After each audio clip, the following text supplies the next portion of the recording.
നമസ്കാരം. ഇന്ത്യയുടെ ഓപ്പറേഷനുകളിൽ അതായത് പഹൽഗാമിൽ പാകിസ്ഥാൻ നടത്തിയ ഭീകരാക്രമണത്തിൽ ഇന്ത്യയുടെ ശക്തമായ തിരിച്ചടിയിൽ പാകിസ്ഥാൻ പതറിയിരിക്കുകയാണ്. പാകിസ്ഥാൻ തന്നെ അതിൻ്റെ അടിവേര് തന്നെ ഇളകിയിരിക്കുന്ന അവസ്ഥയിലേക്ക് കാര്യങ്ങൾ എത്തുന്നു. ഇതിൽ ഏറ്റവും കൂടുതൽ ഒരു പ്രധാനപ്പെട്ട കാര്യമുണ്ട്. ഇനിയിപ്പോൾ പാകിസ്ഥാന് ഒരു നിലനിൽപ്പ് ഇല്ല എന്നതാണ് യാഥാർത്ഥ്യം. കാരണം രണ്ട് കാര്യങ്ങളുണ്ട്. ഒന്ന്, ഇന്നലെ പാകിസ്ഥാൻ അവകാശപ്പെട്ടത് പഞ്ചാബിലെ ആദംപൂർ നമ്മൾ തകർത്തു എന്നാണ്. അവിടെ അപ്രതീക്ഷിതമായി മോദി എത്തുന്നു. എന്നിട്ട് മോദി പറയുന്നൊരു വാക്കുണ്ട്, ഗർമേ കുസ്കർ മാരെങ്കെ. അതായത് ഇനി പാകിസ്ഥാൻ ഇന്ത്യയിൽ വന്ന് ഭീകരവാദ പ്രവർത്തനം നടത്തിയാൽ വീട്ടിൽ കയറി കൊല്ലുമെന്നും ഇനി പാകിസ്ഥാനുമായിട്ട് രണ്ട് ചർച്ചകൾക്ക് മാത്രമേ ഉണ്ടാവുള്ളൂ. ഒന്ന്, പാക് അധീന കാശ്മീർ നമുക്ക് വേണം, അതിനെപ്പറ്റി ചർച്ച ചെയ്യും. രണ്ട്, ഭീകരവിരുദ്ധയും. പാകിസ്ഥാൻ ഇനി എന്നാണോ തീവ്രവാദത്തെ വിട്ടുവരുന്നത് അന്ന് മാത്രമേ നമ്മൾ ഒരു സഹകരണം ഉണ്ടാകുള്ളൂ എന്ന് പറയുന്നു. അപ്പോൾ ഇതിന് വ്യക്തമാണ്, ഇനി പാകിസ്ഥാൻ ഏതെങ്കിലും തരത്തിലൊരു നീക്കം നടത്തിയാൽ ഇന്ത്യയുടെ ഭാഗത്തു നിന്നുള്ള ശക്തമായ തിരിച്ചടി ഉണ്ടാകുമെന്നല്ലേ മനസ്സിലാക്കേണ്ടത്? തീർച്ചയായിട്ടും അത് ഓൾറെഡി പറഞ്ഞു കഴിഞ്ഞല്ലോ. പാകിസ്ഥാന് നിലനിൽപ്പുണ്ടോ എന്ന് ചോദിച്ചു കഴിഞ്ഞാൽ പാകിസ്ഥാൻ ഇനിയും നിലനിൽക്കും. പാകിസ്ഥാൻ ഒത്തിരി ആഭ്യന്തര പ്രശ്നങ്ങളുണ്ട്, സാമ്പത്തികമായി രാഷ്ട്രീയപരമായ ഇഷ്യൂസ് ഉണ്ട്, അതുപോലെ തന്നെ ബലൂചിസ്ഥാനിലൊരു വിഘടനവാദമുണ്ട്. ഇതെല്ലാം ആയിട്ട് പാകിസ്ഥാൻ നിലനിൽക്കും വളരെ ദരിദ്രമായ അവസ്ഥയിലൂടെ, അല്ലെങ്കിൽ വലിയ പരീക്ഷണഘട്ടത്തിലൂടെ ഇനി അത് കടന്നു പോകാനിരിക്കുകയാണ്. പാകിസ്ഥാൻ്റെ നിലനിൽപ്പല്ല പ്രശ്നം, പാകിസ്ഥാനെ ലോകത്തിൻ്റെ മുമ്പിൽ നാണം കെട്ടു എന്നുള്ളതാണ് പ്രശ്നം. പാകിസ്ഥാൻ ഏതെങ്കിലും ഒരു കാര്യത്തിൽ ഭാരതത്തിനെതിരെ ഈ ഒരു മെയ് 2025 ഈ കോൺഫ്ലിക്റ്റിൽ, ഈ ഒരു സംഘർഷത്തിൽ എവിടെങ്കിലും തുടക്കത്തിൽ മേൽക്കൈ നേടാൻ പാകിസ്ഥാന് സാധിച്ചിട്ടുണ്ടെങ്കിൽ അത് ഈ നുണ ബോംബുകൾ ഉണ്ടാക്കുന്നതിലാണ്. നമ്മളെ സംബന്ധിച്ചിടത്തോളം നമ്മൾ അങ്ങനെയൊന്നും ചെയ്തിട്ടില്ല. പാകിസ്ഥാൻ്റെ നമ്മൾ എന്ത് ചെയ്തു, പാകിസ്ഥാനെ എങ്ങനെ ശിക്ഷിച്ചു എന്നുള്ളത് വളരെ വ്യക്തമായി 3 സേനാ മേധാവികൾ ഏറ്റവും സമന്വയത്തോടെ, അതാണ് അതിനകത്ത് ഏറ്റവും അവർ തമ്മിലുള്ള ആ ഒരു കോർഡിനേഷൻ എടുത്തു പറയേണ്ടതാണ്. അത് ഞാൻ പല മിലിറ്ററി ആർമി എന്താ പറയുക ഒബ്സർവേഴ്സ്, അതിൻ്റെ നിരീക്ഷകരോടൊക്കെ സംസാരിക്കുമ്പോൾ, പ്രതിരോധ നിരീക്ഷകരോടൊക്കെ സംസാരിക്കുമ്പോൾ അവരെടുത്തു പറഞ്ഞ അതാണ് അവർ തമ്മിലുള്ള ആ ഒരു കോർഡിനേഷൻ. ആ കോർഡിനേഷനിൽ അവർ പത്രസമ്മേളനം നടത്തി വിളിച്ചു പറയുകയാണ്, ദാ ഇന്നൊക്കെയാണ് ചെയ്തത്. പക്ഷേ അതിൽ പോലും അവർ പറയുന്നില്ല മുഴുവൻ കാര്യങ്ങളും, അതായത് എവിടെയൊക്കെ ചെയ്തു എന്നുള്ളത്. ഇപ്പോൾ കിർണ ഹിൽസ് ഒരു ഉദാഹരണമാണ്. ഇപ്പോൾ കിർണ ഹിൽസിലെ പാകിസ്ഥാൻ ആണവ കേന്ദ്രങ്ങളുടെ നടുമുറ്റത്തി എന്ന് ബോംബിട്ടു എന്നുള്ളത് ഞാൻ വിശ്വസിക്കുന്ന സത്യമാണ്. കാരണം അത് പല ആൾക്കാരോടെയും സംസാരിച്ചതിൽ നിന്നും പല രീതിയിലുള്ള, ഇപ്പോൾ ഭാരതത്തിലെ തന്നെ ദേശീയ ചാനലുകൾ ഇപ്പോൾ ഇൻ്റർവ്യൂ നടത്തിയിട്ടുണ്ട് ടോം കൂപ്പറുമായിട്ട്. അദ്ദേഹം ഓസ്ട്രിയ ബേസ്ഡ് ആയിട്ടുള്ള ഒരു മിലിറ്ററി വിദഗ്ധനാണ്, പ്രതിരോധ വിദഗ്ധനാണ്, നിരവധി ബുക്കുകൾ എഴുതിയിട്ടുള്ള ആളാണ്, വലിയ തോതിൽ ഗവേഷണം നടത്തുന്ന ആളാണ്. അദ്ദേഹം വളരെ വ്യക്തമായിട്ട് പറയുന്നുണ്ട് ഭാരതം പാകിസ്ഥാൻ്റെ ആണവശേഷിയെ പ്രഹരിച്ചു എന്നുള്ളത് വളരെ വ്യക്തമാണ്. അപ്പോൾ നമ്മൾ ചെയ്ത കാര്യങ്ങൾ മുഴുവൻ പറയുന്നില്ല, പക്ഷേ മറുവശത്ത് തുടക്കത്തിൽ നുണ ബോംബുകൾ പൊട്ടിക്കുന്ന കാഴ്ചയാണ് നമ്മൾ കണ്ടത്. അത് വാരിക്കോരി കഴിക്കാനും അത് തിരിച്ച് ഛർദ്ദിക്കാനും നമ്മുടെ നാട്ടിലെ കുറേ വിദഗ്ധരും അപ്പോൾ ഇറങ്ങി. അല്ല, ഒരു കാര്യത്തിൽ പാകിസ്ഥാൻ വിചാരിച്ചിട്ടുണ്ടാവില്ല ഈ വിക്രം മിശ്രയും അതോടെ തന്നെ വ്യോമികയൊക്കെ ഒരു ഖുറേഷിയൊക്കെ ഒരു വാർത്താ സമ്മേളനം വിളിച്ച് ഇതെല്ലാം തെളിവ് സഹിതം പൊളിക്കുമെന്ന് ഇവർ വിചാരിച്ചിട്ടില്ല. അല്ല, തെളിവ് സഹിതം പൊളിക്കുക എന്നുള്ളതല്ല. പാകിസ്ഥാൻ ഒരു നുണ രാഷ്ട്രമാണ്, അല്ലെങ്കിൽ ഒരു നുണയൻ രാഷ്ട്രമാണ്, അതൊരു ഫേക്ക് രാജ്യവുമാണ്. അതാണ് പറയുന്നത്. ബലൂചിസ്ഥാനിലെ അവർ പറയുന്നത് പാകിസ്ഥാനെ വിശ്വസിക്കരുത്, അവരെ നമ്പരുത്, അവർ പിന്നിൽ നിന്ന് കുത്തുന്ന രാജ്യം വിശ്വസിക്കരുതെന്ന് മാത്രമല്ല, ബലൂചിസ്ഥാനിലെ ഒരു നേതാവ്, അദ്ദേഹം അവിടുത്തെ വളരെ അറിയപ്പെടുന്ന ഒരു വ്യക്തിയാണ്, അദ്ദേഹത്തിൻ്റെ പേര് അഹ്മാൻ മുസ്തഖാൻ എന്നാണ്. അദ്ദേഹം നമ്മുടെ ദേശീയ മാധ്യമങ്ങളോട് സംസാരിച്ചപ്പോൾ അദ്ദേഹം പറയുന്നത് Pakistan is A terrorist rogue nation, it's A fake nation. ഇത് തെറ്റായ വ്യാജ നിർമ്മിതിയാണ്, ഒരു വ്യാജ രാഷ്ട്രമാണ് പാകിസ്ഥാൻ എന്നാണ് പറയുന്നത്. പക്ഷേ ഈ വ്യാജന്മാരായാലും തെമ്മാടികളായാലും അവർക്കും ഒരു ടൈമുണ്ട്, ഒരു ചെറിയ ടൈം. ആ ടൈമിൽ അവർ പറയുന്നത് ഒരുപക്ഷെ അയ്യോ ഇതാണോ സത്യം എന്നാരെങ്കിലുമൊക്കെ ചിന്തിച്ചു. അതിന് നുണയ്ക്ക് വലിയ നിലനിൽപ്പില്ല. പക്ഷേ ആ സമയത്ത് അത് ചാടിക്കയറി എടുത്ത് ഭാരതത്തിനെതിരെ വീശാൻ ഭാരതത്തിൽ തന്നെ ഉള്ള ആൾക്കാർ ശ്രമിച്ച കാഴ്ചയും നമ്മൾ കണ്ടു. എനിക്ക് അതിലാണ് വിഷമം. 7 വിമാനങ്ങൾ വീഴ്ത്തി എന്നൊക്കെയാണ് പറയുന്നത്. ഇപ്പോൾ ഭാരതത്തിന് എന്തെങ്കിലും ഒരു നഷ്ടമുണ്ടായിട്ടുണ്ടോ നമ്മുടെ വിമാനങ്ങൾക്ക്? ഇത് ബേസിക്കലി എയർഫോഴ്സിൻ്റെ യുദ്ധമായിരുന്നു, വേറെ ആരും ഇതിനകത്ത് ഇടപെട്ടിട്ടില്ല. എയർഫോഴ്സിൻ്റെ യുദ്ധമായിരുന്നു. അപ്പോൾ ആ എയർഫോഴ്സ് യുദ്ധത്തിൽ ഭാരതത്തിന് നഷ്ടം സംഭവിച്ചിട്ടുണ്ടോ എന്ന് ചോദിച്ചപ്പോൾ നഷ്ടമൊന്നും സംഭവിച്ചിട്ടേ ഇല്ല എന്ന് ആരും പറഞ്ഞില്ല ഇവിടെ. അതിൽ തന്നെ പറയുന്നുണ്ട് യുദ്ധമാവുമ്പോൾ ഒരു നഷ്ടമൊക്കെ സംഭവിക്കും എന്നവർ പറയുന്നുണ്ട്. ഇവർ പറയുന്ന അനുസരിച്ച് ഭാരതത്തിൻ്റെ ഒരു വനിതാ പൈലറ്റിനെ പിടിച്ചു. ആ വനിതാ പൈലറ്റിനെ അവരുടെ കയ്യിലാണ് ആ വനിതാ പൈലറ്റ് ഇരിക്കുന്നത്, അവർ കരയുകയാണ് എന്നൊക്കെ പറഞ്ഞ് അപ്പോഴേക്കും ആർട്ടിഫിഷ്യൽ ഇൻ്റലിജൻസ് ഉപയോഗിച്ച് റീൽസ് ഇറക്കുകയും അത് അർമാദിക്കുകയും ഒക്കെ ചെയ്ത ആൾക്കാരെ കണ്ടു. അതിന് ലൈക്ക് കൊടുക്കാൻ ഭാരതത്തിൽ നിന്നുള്ള പല ആൾക്കാരും ഉണ്ടായിരുന്നു. ഒരു മറ്റേ ഫ്രീലാൻസ് മാധ്യമപ്രവർത്തകന്റെ അക്കൗണ്ട് തന്നെ ഇപ്പോഴും സഹികെട്ടിട്ടാണ് കേന്ദ്ര സർക്കാർ എടുത്ത് പൂട്ടി. അല്ല, അതുപോലെ ദി വയറോ ഒരു ഡിജിറ്റൽ മീഡിയ പ്ലാറ്റ്ഫോമിനെയും പൂട്ടിയിട്ടുണ്ടെന്ന് പറയുന്നു. വയറ് പൂട്ടി. അപ്പം ഇതാണ്, അതായത് ഒരു നുണ ബോംബ് ഇടുന്ന ഒരു വ്യാജ രാഷ്ട്രം, ആ വ്യാജ രാഷ്ട്രത്തിൽ നിന്ന് ഇങ്ങോട്ട് കിട്ടുന്നത് അതുപോലെ എടുത്ത് വിഴുങ്ങി പിന്നീട് ഇവിടെ തന്നെ സമൂഹ മധ്യത്തിൽ ഛർദ്ദിക്കാൻ ഈ വിദഗ്ധരൊക്കെ ഇവിടെ ഇരിക്കുകയാണ്. പക്ഷേ ഇതിനൊന്നും അധികം ആയുസില്ല. ഭാരതത്തെ സംബന്ധിച്ചിടത്തോളം അത്തരം ഗീർവാണങ്ങളോ പ്രസംഗങ്ങളോ അർമാദിക്കലോ ഒന്നുമില്ല. മറിച്ച് നമ്മൾ ചെയ്ത കാര്യങ്ങൾ നമ്മൾ വളരെ കൃത്യമായിട്ട് പറഞ്ഞു. ഇപ്പം ഞാനിത് ഈ പാകിസ്ഥാൻ്റെ ഇതൊക്കെ കണ്ടപ്പോൾ ഞാൻ ഓർത്തത് ഒരു യൂട്യൂബിൽ എപ്പോഴും വരുന്ന ഒരു വീഡിയോ ആണ്. ഒരു ചെറിയ പട്ടി, ഒരു നായ, ഒരു കുതിര, കെട്ടിയിട്ടിരിക്കുന്ന കുതിരയാണ്. ആ കുതിരയെ കടിക്കാനും ഉപദ്രവിക്കാനും ശ്രമിക്കുകയാണ്. പല പ്രാവശ്യം കുതിര ഇതിനെ തട്ടി മാറ്റാനൊക്കെ ശ്രമിക്കുന്നുണ്ട്. അവസാനം ഒരൊറ്റ തട്ട്, ആ തട്ടിൽ ആ നായ ഇങ്ങനെ മുകളിലേക്ക് ഉയർന്ന് ദൂരെ പോകുന്ന കാഴ്ചയാണ് നമ്മൾ കാണുന്നത്. എന്നിട്ട് ഈ കുതിര തിരിഞ്ഞു നോക്കുന്നുണ്ട് അതിന് വല്ലതും പറ്റിയോന്ന്. കാരണം അപ്പോഴും ആ കുതിരയ്ക്ക് ഒരു സഹതാപം പോലാണ് നമുക്ക് തോന്നുന്നത്. ഇപ്പോൾ ഇവിടെ സഹതാപമൊന്നും ഇല്ലെങ്കിലും നമുക്ക് നിവർത്തികേട് കൊണ്ട് നമ്മൾ തിരിച്ചടിച്ചതാണ്. ആ അടി അവന് നന്നായിട്ട് ഏറ്റു എന്നുള്ളത് വളരെ വ്യക്തമാണ്. നേരത്തെ നമ്മൾ ചർച്ച ചെയ്ത പോലെ 20% അവരുടെ ലോജിസ്റ്റിക്സ് ഇല്ലാതായിരിക്കുന്നു എന്നാണ് പറയുന്നത് പാകിസ്ഥാൻ്റെ. അതുപോലെ പാകിസ്ഥാൻ്റെ ആണവ പ്രഹര ശേഷിയുടെ നടുമുറ്റത്തി എന്നാണ് നമ്മൾ ഇടിച്ചത്.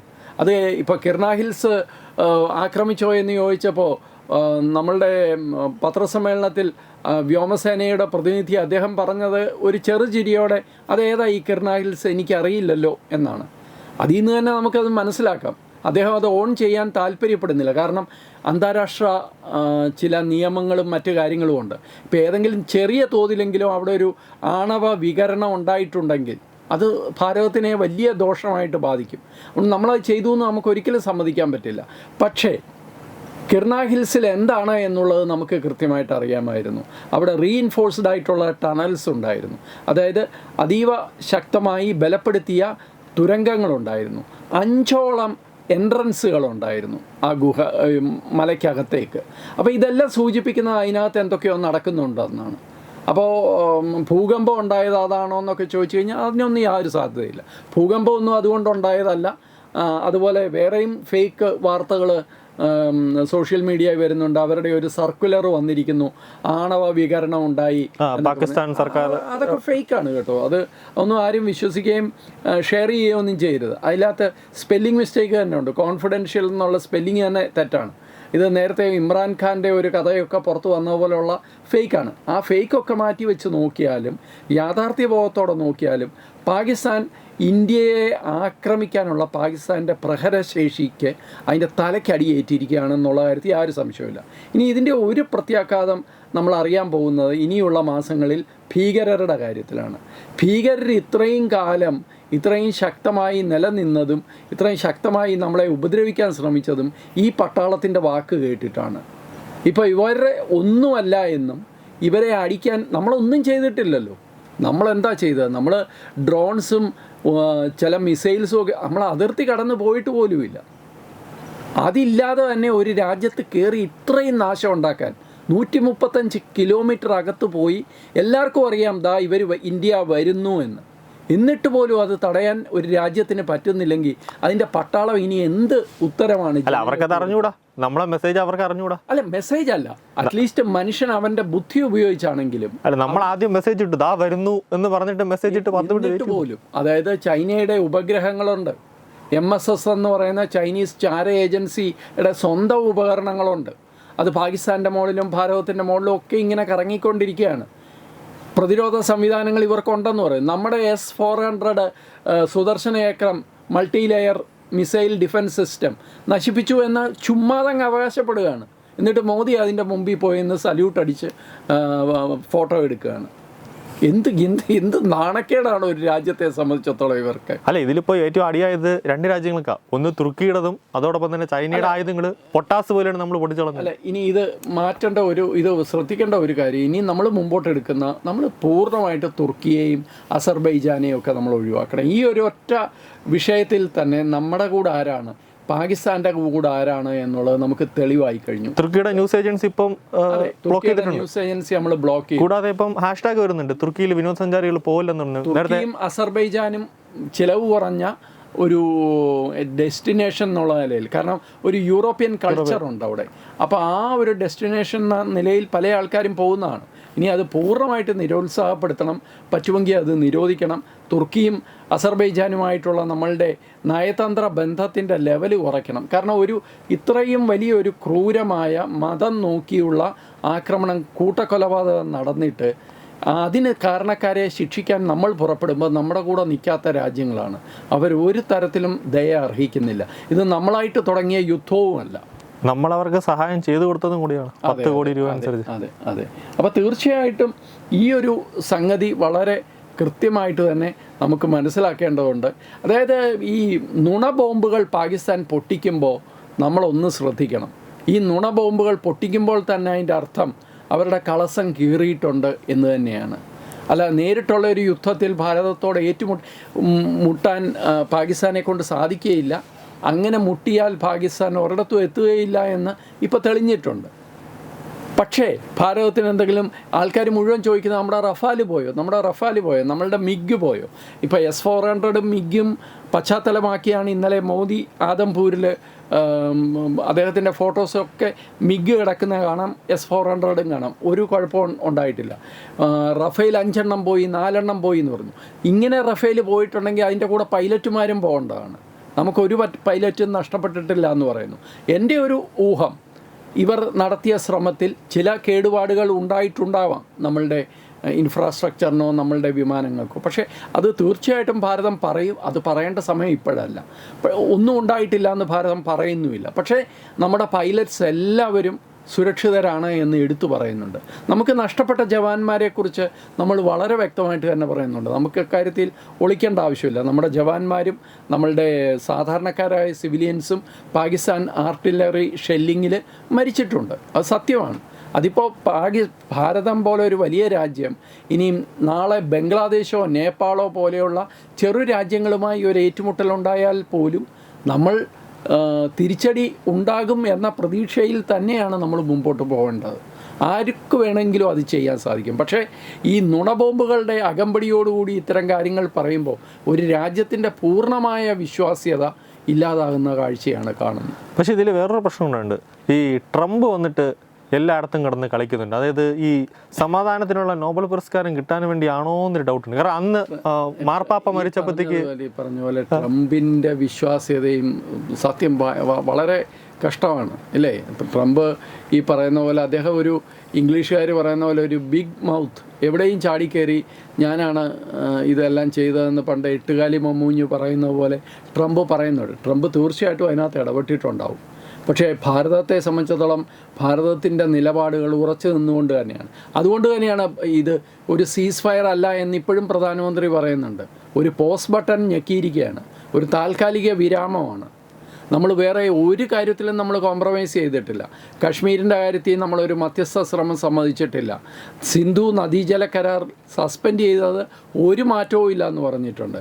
പാകിസ്ഥാനുമായിട്ട് എന്തെങ്കിലും ചർച്ച നടക്കുകയാണെങ്കിൽ അത് ഭീകരവാദവുമായി ബന്ധപ്പെട്ടും പാകിസ്ഥാൻ ഒക്യുപ്പൈഡ് പാക് അധിനിവേശ കാശ്മീർ തിരിച്ചു തരുന്നതിനെക്കുറിച്ച് മാത്രമേ ഞങ്ങൾ സംസാരിക്കൂ എന്ന് പറയുന്നുണ്ട്. അതിൻ്റെ അർത്ഥം ഇത് പാകിസ്ഥാനുമായിട്ടുള്ള സംസാരം ഇല്ല എന്ന് തന്നെയാണ്. കാരണം പാകിസ്ഥാൻ അതിന് സംസാരിക്കാൻ തയ്യാറാവില്ല.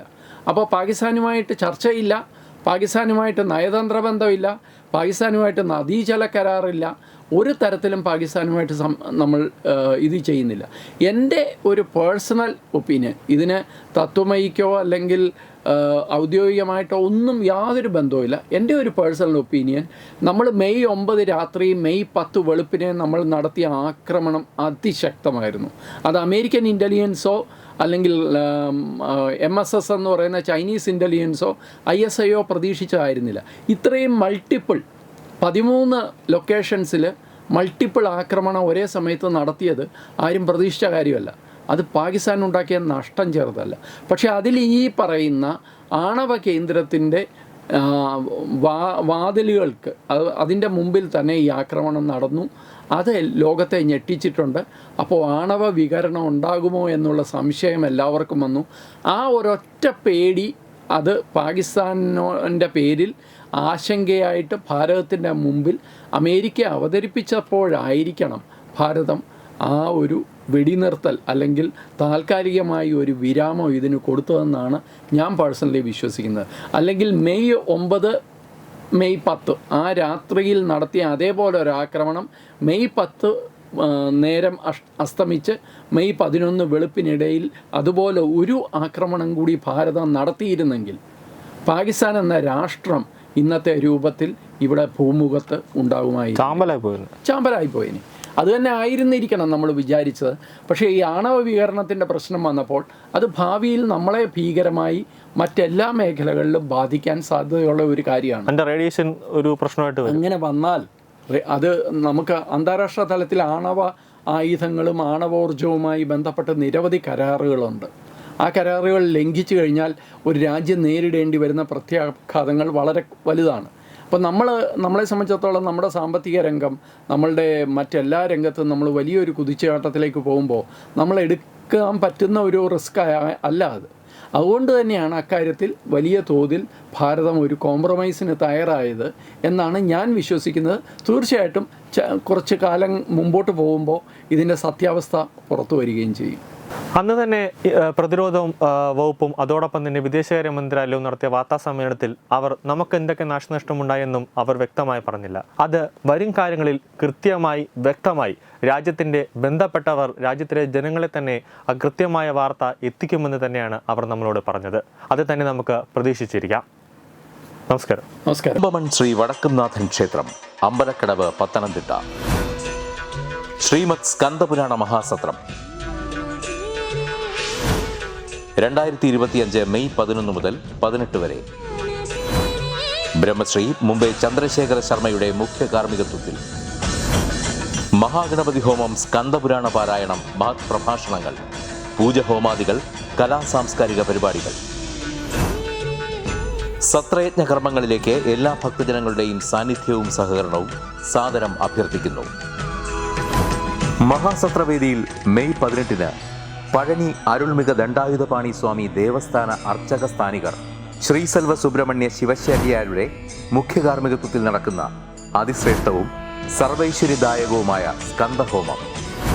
സ്കന്ദമഹാപുരാണ സത്രത്തിന്റെ ആദിമധ്യാന്തമുള്ള സമ്പൂർണ്ണ തത്സമയ കാഴ്ച തത്വമയി നെറ്റ്വർക്കിൽ.